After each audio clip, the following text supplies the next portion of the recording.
The CEO of Pfizer has suggested that a fourth vaccine booster shot might be necessary. You know, for everyone's immunity and for our good health, and definitely not because it's the most profitable medicine in history. Right?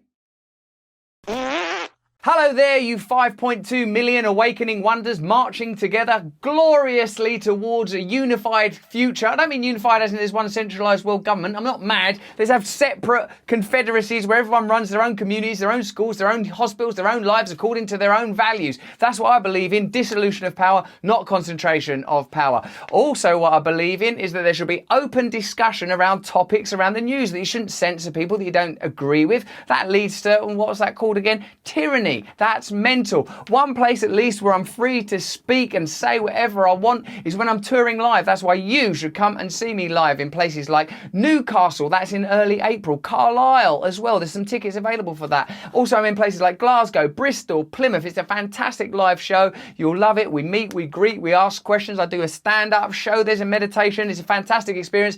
There's a link in the description. Let's have a chat now about what's going on over at Pfizer. Pfizer CEO Albert Bourla should have been a baller. Wish I'd been a little bit taller. Wish I ran Pfizer. Didn't tell no lies. Albert Bourla said on Sunday that a fourth dose of the COVID-19 vaccine will be necessary to continue to keep profits. I mean, hospitalizations. I don't know why I said profits. Hospitalizations manageable. What, you think Pfizer are interested in profits? Are you a conspiracy theorist? Are you? Is it? What else? Aliens are there? There is some evidence there's aliens. All right, okay. Lizards will be necessary to continue to help keep hospitalizations manageable and sicknesses more mild. Right now, the way we've seen it, it is necessary. The protection you're getting from the third is good enough, actually quite good for hospitalizations and death, but it doesn't last very long. We're just submitting these data to the FDA, that's the Food and Drug Administration, of course. Look at how they're funded. And then we will see what the experts also will say outside Pfizer. Bourla told CNBC on Saturday of his company's plans to submit data for a fourth COVID-19 dose. It's clear there's a need in an environment of Omicron to boost the immune response, he said. So, whatever you feel about the vaccines, some of you will think the vaccines are necessary. Many of you will applaud the way that this crisis has been handled, I'm sure. I know there will be other people that are cynical, skeptical, hesitant about vaccines, and it's my personal opinion that you should be able to make those choices for yourselves and we should make them democratically in a liberal, free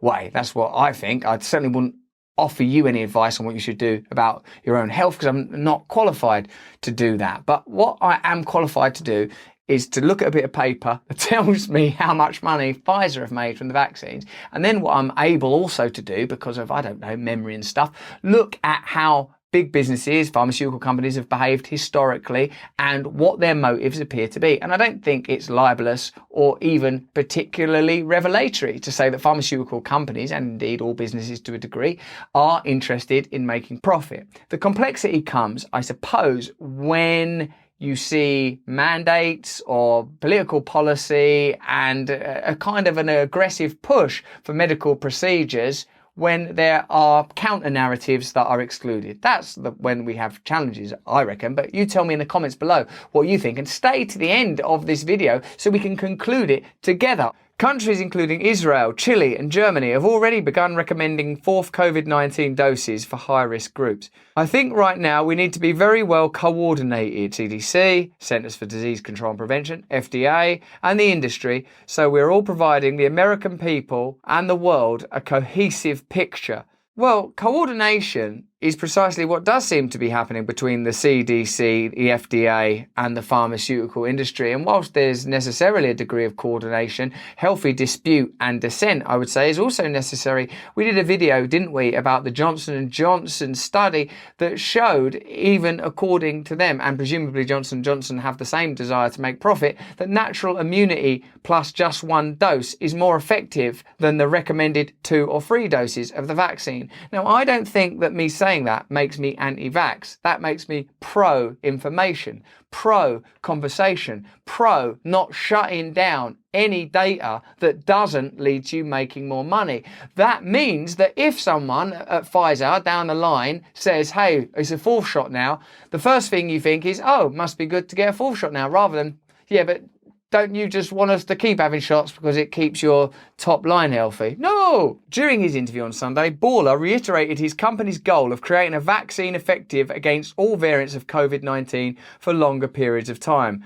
We are working very diligently right now to make not only a vaccine that will protect against all variants, including Omicron, but also something that can protect for at least a year, he said. And if we are able to achieve that, then I think it will be very easy to follow and remember so that we can go back to really the way we used to live.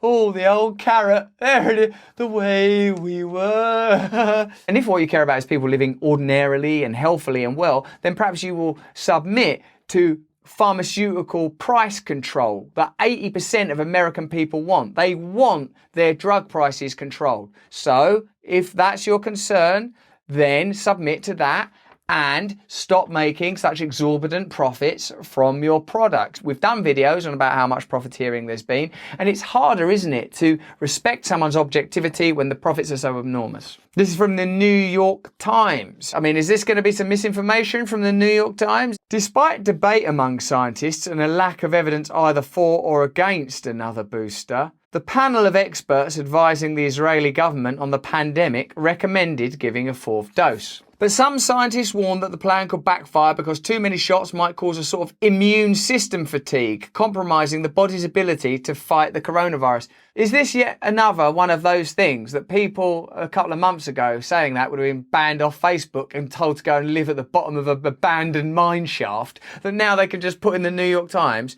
Too many shots might cause a sort of immune system fatigue, compromising the body's ability to fight the coronavirus. All right, so that's a valid point then. And that's in the New York Times. I'm not making this up. This is not conspiracy theory. I'm not come straight from a right-wing conspiracy theory meeting and right straight now into getting me propaganda. It's the New York Times. A British report, God bless you, Your Majesty, shows that booster doses are less effective against Omicron than previous variants, and their effectiveness wears off faster, within 10 weeks. A vocal critic, Professor Dror Mevarak, who heads the coronavirus ward at the Hadassah Medical Center in Jerusalem, also urged waiting for more data. Just because we led with the third dose, that does not mean there should be a fourth dose with no scientific basis, he said. Oh, come on, it's the next number. A fourth, then a fifth, then a sixth, then forever. Decreasing antibodies over time is natural, he said, and boosting antibodies may have limited benefit. We're starting to see now diminishing returns on the number of additional doses, said John Werry, director of the Institute for Immunology at the University of Pennsylvania. Although people over 65 or at high risk of illness may benefit from a fourth vaccine dose, it may be unnecessary for most people, he added.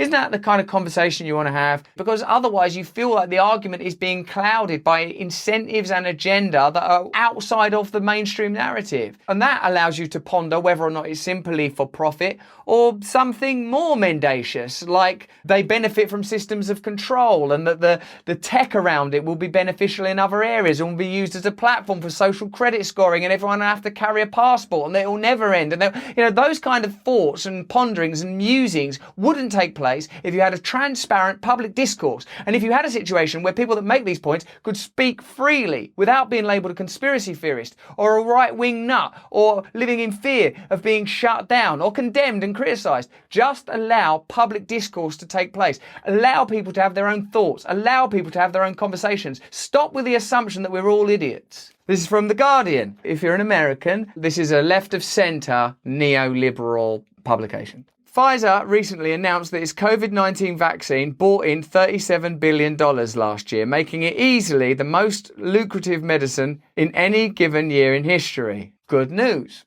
For a company that was until recently the least trusted company in the least trusted industrial sector in the United States, COVID-19 has been a PR coup. Now, that's not the same as saying the whole thing's a construct, it wasn't real. What that is it has been a PR coup for Pfizer because they've gone from being the least trusted that's like if they're in the worst league for untrusted people and they're the bottom of that league. Oh dear, we're still propping up the old league. Then this thing comes out, people are getting tattooed on them and wearing it on their clothes. Pfizer, a big corporation. If you check how much Pfizer have had to pay out to people for various injuries as a result of their products, I think you'll be pretty astonished, unless you know that stuff already, because I know you guys are smart. Hit me up in the comments below. Tell me what you do know. Right from the start, Pfizer was clear that it wanted to make a lot of money from COVID. Of course, that's the system, that's the way it works. But without regulations, without checks, where do you end up? The company claims that its vaccine costs just under £5 per dose to produce. Others have suggested it could be much cheaper. Either way, the company is selling doses at a huge profit. The UK government paid £18 a shot for its first order and £22 for its most recent purchase. That means the NHS has paid a markup of at least £2 billion, 6 times the cost of the pay rise the government have agreed to give nurses last year. Now, if you're not a UK resident or you're a person that's in the UK, perhaps you won't know that the National Health Service is a publicly funded health body. Our hospitals, our doctors, our nurses are publicly funded by our taxes. It's one of the things in this country that we're most proud of because all of us have experienced going there in times of crisis, been there with our loved ones in their last days, seen children born in those facilities, and we know that the people that work there are wonderful, devoted, dedicated people, as well as some people that ain't any good, like you get in any bloody job, in any kind of sector. But broadly speaking, the NHS is adored.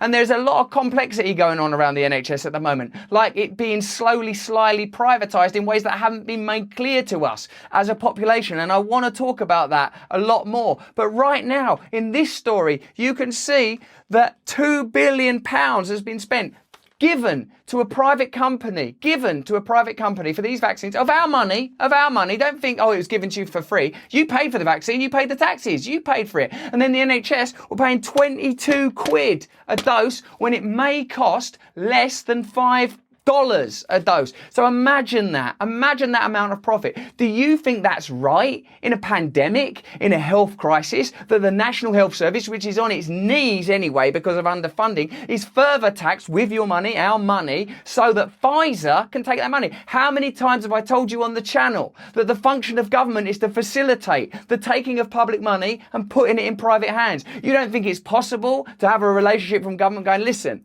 we will make this vaccine with you, but we are going to pay this for that vaccine. You're not going to profit like that. This is a time of crisis for the world. This is a time for you to put aside profiteering. You'll see what really matters. Doctors and nurses working all hours for less money than they should get, dealing with the most vulnerable people in society. And that the fact that that is compromised so already rich organisations can make more money is wrong.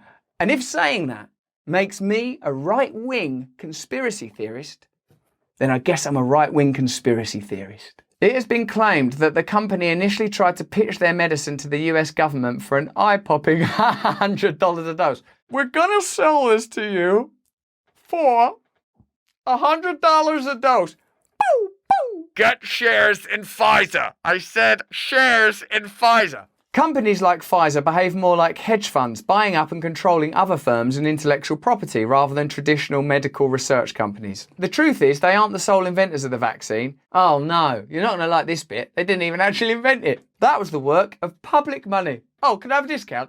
No. That was the work of public money, university research, and a much smaller company, Germany's BioNTech. As one former US government official complained, the fact that we call it the Pfizer vaccine is the biggest marketing coup in the history of American pharmaceuticals. Pfizer spent nearly $11 million lobbying the federal government, including Congress, in 2020, but that had no effect on any of this stuff. I added the last sentence. Well, there you are then. So again, I'm not saying don't take the vaccine. I'm not saying do take the vaccine. I'm saying follow your heart, follow your intelligence, follow whatever information appeals to you. I'm saying it seems likely that Pfizer do like making money. The whole time during the pandemic, do you remember the beginning bit? We've all got to pull together. We've all got to help one another. We've got to help key workers, protect key workers. All of that discourse was used in the front. You were bombarded with it because it was true. We do have to protect each other. We do have to look after doctors and nurses and key workers. But meanwhile, also true, Pfizer making loads of money, not because they're the brilliant geniuses that made it up, but because they're a sort of a capitalist enterprise, and I get what the system is, but they're profiting, I think, possibly to a galling degree. So when they start pushing for a fourth booster, what do you think their real motives are? I don't have a conclusion. But additionally, note the paradigm. Some information being pushed, which is undeniably true. There's a pandemic happening, there's key workers for hospitals are important, or there's a war happening, Ukrainian people deserve to be protected. Is it possible that other things are also true? What information can you speak about? What information is amplified? What information is ignored, negated? I'm not saying that the information that's amplified isn't true. I'm saying it might be. I'm saying in the case of Ukrainian war, it is true. But also true might be other things. That's just what I think. I don't know for sure. I'm still learning here. I'm learning with you. I need you in order to grow what we're doing here at this channel. I need your comments. I need you to subscribe. Only 58% of you subscribe. If all of you subscribe, we'll be up to nearly 10 million subscribers. And deep down, I suppose that won't make any actual difference, but it seems like it would be a good thing on some level. If you enjoyed this video, maybe have a look at this one or this cheeky little guy over there. If you want to come and see me live, there's a link in the description. Come see me there. Also, sign up to my mailing list. It's just one click away if you fancy doing it. Most importantly of all, if you can, stay free.